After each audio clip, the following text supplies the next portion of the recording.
हैदराबाद के दारुशिफा में ILWF auto drivers बंधु एसोसिएशन की अहम मीटिंग। चेयरमैन मीर इनायत अली बाकरी ने ऑटो ड्राइवर्स के साथ बैठकर एक प्रेस कॉन्फ्रेंस की। इस दौरान ऑटो ड्राइवर्स के मसाइल, वेलफेयर और उनकी डिमांडों को मीडिया के सामने रखा गया। चेयरमैन ने कहा है कि ड्राइवर्स के हकूक के लिए ILWF अपनी आवाज हमेशा बुलंद रखेगा। आइए इसकी रिपोर्ट हम आपको दिखाते हैं। साथियों जिंदाबाद, मैं मीर इनायत अली बाकरी, ILWF चेयरमैन।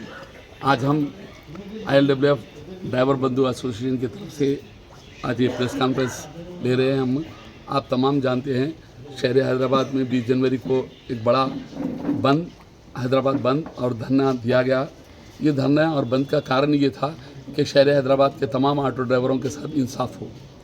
और 2002 में एक क़ानून बना था ये मोटर व्हीकल एक्ट के अंदर, जिसमें हाई कोर्ट और सुप्रीम कोर्ट भी इन्वॉल्व हुआ था, जहाँ पर पूरे डीलर्स की तरफ से एक केस डाला गया था कि शहर हैदराबाद में ऑटो ड्राइवर्स के तहत पे करना। उसमें सुप्रीम कोर्ट ने कहा कि 5 लाख से ज़्यादा वाले इलाके जो भी सिटी है उसके अंदर आपको हुदूद और बाउंड्रीज़ बनाने का पूरा इख्तियार है।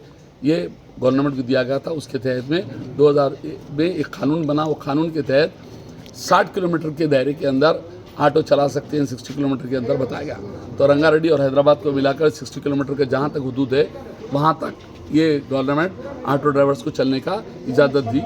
उसके अंदर महदूद कर दिए और ज़्यादा ऑटो नहीं देंगे। जो पुराने ऑटो है उन्हें दूसरा ऑटो लेना है तो कमिश्नर के हवाले पुराना ऑटो करना पड़ेगा, नया नंबर लेना पड़ेगा। यहाँ तक लगाया गया और उसको 2.5 लाख तक उनका खर्चा आ रहा था। उसको पूरों को हर हैदराबाद का ऑटो ड्राइवर एक्सेप्ट करा और चला रहे थे। मगर जैसे ही तेलंगाना बना और हाल में कांग्रेस की गवर्नमेंट आई, आते ही पूरे डिस्ट्रिक्ट के ऑटो, जिसे रेवंत रेड्डी जिनको कानून नहीं उसकी दुम भी नहीं मालूम है, उन्होंने कह दिया था डिस्ट्रिक्ट के ऑटो शहर में चला सकते बोल के बोल दिए उन्होंने, और वैसी डिस्ट्रिक्ट के ऑटो शहर में चलने लगे। फिर इन्हों आने के बाद 20,000 ऑटो जारी करे, वो फाइनेंसरों के लिए दिए और फाइनेंसर उसके ऊपर अच्छा बड़ा माल कमाए। और ख़ास तौर पे एक भी ऑटो ड्राइवर को बैंक लोन नहीं मिला, पूरे फुल फाइनेंस कराना पड़ा। 270 का फाइनेंस करे, 10, 20, 30 हज़ार रुपये तक ऑटो ड्राइवरों से वसूल किया गया। ये तमाम पे लड़ाई हमारी चल रही थी। ओला, उबर, रैपिडो पोर्टल वाले हमारा खून चूस रहे हैं, उस पर सरकार नहीं दिख रही है। हमारे ऑटो को जो मीटर दिया गया था हैदराबाद के ऑटो वालों का, वो मीटर को दोबारा बहाल करने की हम डिमांड कर रहे हैं। उस हड़ताल के अंदर हम ये बोले कि हमारा ऑटो ड्राइवर का जो मीटर है वो दो, और जिसको मीटर नहीं है वो ऑटो शहर के अंदर नहीं चल सकता। ये लॉ, कानून, रूल है। और आज डिस्ट्रिक्ट वाले आके ओला, उबर, रैपिडो के खांधे पे बैठ के हम लोगों का खून चूस रहे हैं। और ओला, उबर, रैपिडो पोर्टल को भी लड़ने के लिए हम लोग पूरे तैयार है। मैं फिर से कहूँगा, हाल ही वेडिंग मॉल, हर लड़की बचपन से दुल्हन बनने का ख्वाब देखती है और उस ख्वाब को पूरा करने के लिए सिर्फ खूबसूरत लिबास नहीं बल्कि परफेक्ट डिजाइन और प्रीमियम क्वालिटी चाहिए। इसीलिए शादी के खास मौके पर हैदराबाद का भरोसेमंद नाम पूर्व वेडिंग मॉल, जहां मिलता है एक्सक्लूसिव ब्राइडल वियर, निकाह, वलीमा, रिसेप्शन और मेहंदी के लिए लेटेस्ट और ट्रेडिशनल डिजाइन का शाही कॉम्बिनेशन। चाहे हेवी ब्राइडल लहंगा हो या एलिगेंट शरारा, गॉन या पार्टी वियर सूट, हर आउटफिट अपनी अलग पहचान रखता है। तो आज ही विजिट कीजिए हूर वेडिंग मॉल, मोइनबाग, हैदराबाद, जहां हर दुल्हन महकती है शाही अंदाज में। नहीं ला सकते। पहले ही मामला ये है, जो रूल रेगुलेशन सिटी के लिए बनाए गए उसको फॉलो करना है। नहीं है तो गांव का टैक्स, सिटी का टैक्स एक, ऑटो ड्राइवर का वहाँ का टैक्स, यहाँ का टैक्स एक, ऐसा कोई कानून बना डालो ताकि शहर वाला भी सुकून में रह सके, डिस्ट्रिक्ट वाला भी। मगर आज डिस्ट्रिक्ट वाला 2.5 लाख की गाड़ी 5-6 लाख की गाड़ी के सामने ला के ठहरा करके सेम पैसे कमाएंगा, तो ये नाइंसाफ़ी कहलाएगी। और हम तेलंगाना की लड़ाई इस वास्ते लड़े थे कि तेलंगाना के अंदर आंध्रा वालों की नाइंसाफ़ी थी, इसलिए लड़े, उतने 1100 कुर्बानियाँ दिए। और अब ऑटो वालों की नाइंसाफ़ी के लिए भी लड़ना आपका मेरा फ़र्ज़ बनता है। और अगर नहीं लड़ रहे हम तो फिर वो आंध्रा पूरा मुकम्मल मिला के आंध्रा कहीं को भाई जब होना ही नहीं है तो आंध्र प्रदेश ही बना देंगे फिर से। वो लिहाजा हम जो हक की लड़े केसीआर साहब जो हमको आदर्श दिए, जो लड़ाई बताए, वो आदर्श पे आपको भी चलना पड़ेगा।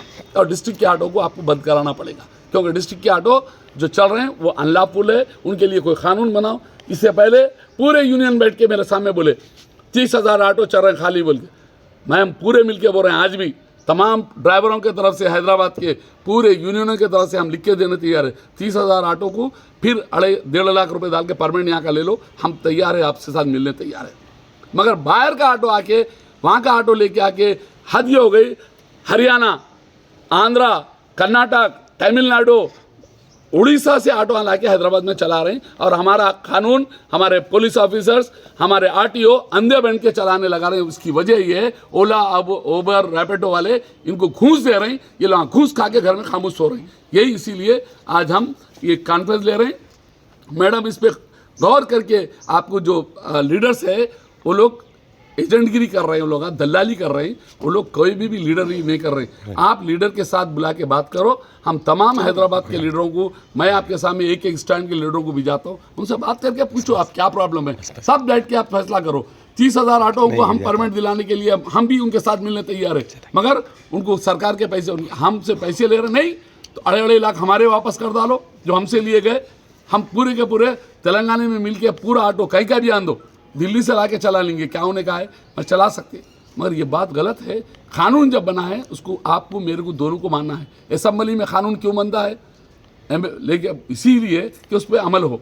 पार्लियामेंट में कानून क्यों बनता है, सुप्रीम कोर्ट, हाई कोर्ट, ये दोनों है। सुप्रीम कोर्ट, हाई कोर्ट के ऑर्डर्स के ऊपर बना तो कानून है, इसकी पाबंदी करना चाहिए, इसको मानना चाहिए। अगर कोई नहीं मानता है तो हम उसके लिए बराबर लड़ेंगे। सब आप मान करें कि अगर जैसा तेलंगाना में एजिटेशन हुआ, ऑटो ड्राइवर्स के लिए भी एजिटेशन होगा।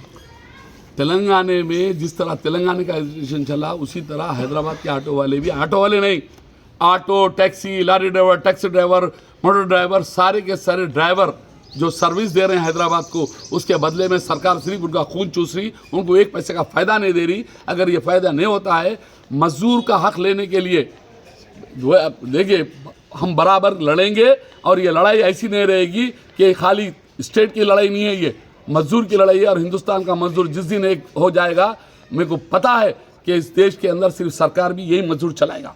यही कहना है हमारा। Thank you. इसी तरह हम आपके सामने सच्चाई दिखाते रहेंगे। इंतजार करिए हमारे अगले न्यूज का। हमारे इस न्यूज के पेज को लाइक करिए, यूट्यूब पे सब्सक्राइब करिए, इंस्टाग्राम पर फॉलो करें। जय हिंद।